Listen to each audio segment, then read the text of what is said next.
चलो, तो fire happen तो लॉस कैलकुलेट। ठीक है, मुझे बताओ कितने स्टेप में काम होता था? 6। ठीक है, सबसे पहले हम लोग क्या कैलकुलेट करते थे? अच्छा मुझे बताओ कितने तरीके की पॉलिसी कवर होती है? लॉस ऑफ प्रॉफिट पॉलिसी में तुम्हें तीन तरीके के पैसे मिलते हैं। एक तो आपको नेट प्रॉफिट के पैसे मिलते हैं, ठीक है, और आपने जिसका इंश्योरेंस करा रखा होगा फिक्स एक्सपेंसेस का, उसके पैसे मिलते हैं, इंश्योर्ड स्टैंडिंग चार्जेस के पैसे मिलते हैं।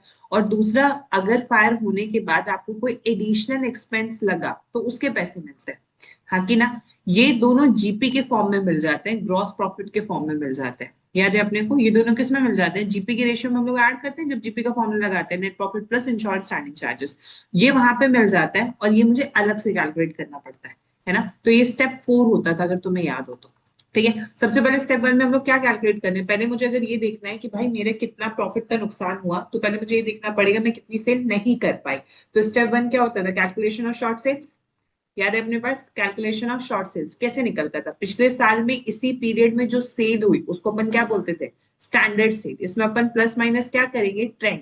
फिर ये निकलता था कि अच्छा अब होती तो कितनी होती, इसको क्या बोलते हैं? Expected sales.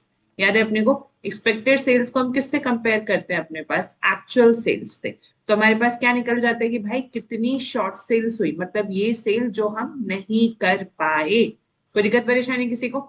नहीं एवरीबडी। स्टेप 2 क्या होता था अपने पास? स्टेप 2 में हम लोग निकालते थे भाई ये बताओ कि जीपी रेशियो कितना है।